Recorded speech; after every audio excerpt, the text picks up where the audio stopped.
Well, Mr. Roberts, what they're talking about is an advisement that I have to talk to directly with you. The reason for that is your right to testify or not to testify is your right and cannot be waived by anybody but you, or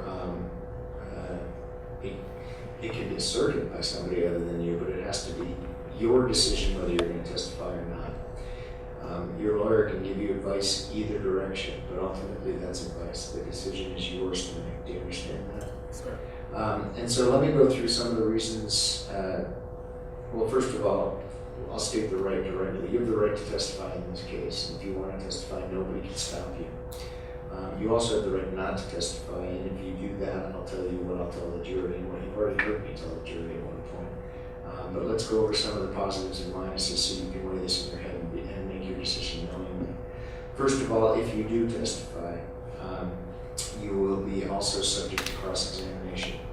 You've seen your lawyers do it in this case so far, but the district attorney will be able to cross-examine you on anything that you testify to during your direct examination. Do you understand that? Yes, sir. Okay.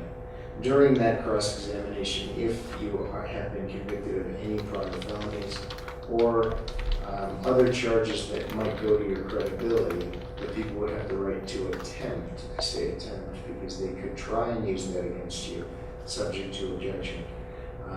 But if it was found that you've been convicted of some felonies or misdemeanors that affect your veracity, then they could bring those up. When they do that, the jury becomes aware that you have a prior felony that has positive and negative connotations. You can understand that. But you can't be shielded from that by only somewhat testifying. In other words, if they have those and I find that they are viable, they can bring them up and the jury will be aware of them. Do you understand that? Yes, sir. Okay. The other downside is obviously it'll be you on the stand against a seasoned attorney who knows how to cross-examine and can make basically testifying difficult. Do you understand that? Yes, sir. Okay. And then, as I said, the other side of that coin is you have an absolute right not to testify. And if you choose not to testify, the jury will not only be instructed once, but they'll be instructed several times. That can't be held against you for any reason. You are the accused in this case, and you are not. It is not necessary that you prove your innocence. You are presumed innocent, and they'll be reminded both of that fact and the fact that if you stay silent, they can't infer anything from it. They can't make any determinations about it, and they can't even use it in their consideration of the evidence at all. Do you understand that? Yes, sir. Okay. So those are the upsides and downsides.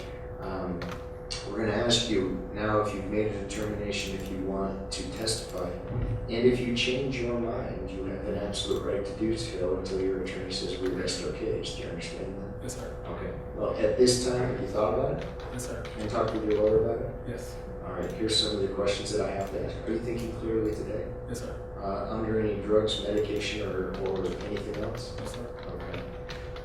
Then how do you want to proceed? Do you want to testify at this point? At this time, I think I should testify. Okay. All right. If you change your mind, and you can, again, as I said, anytime before the defense rests their case, you can choose not to testify. We won't be talking about it in front of the jury, but you just let them know and I'll know that you changed your mind. We may briefly go through what I just went through fairly long, just to make sure you're making an intelligent waiver. But at this time, I'm going to the defendant wants to testify.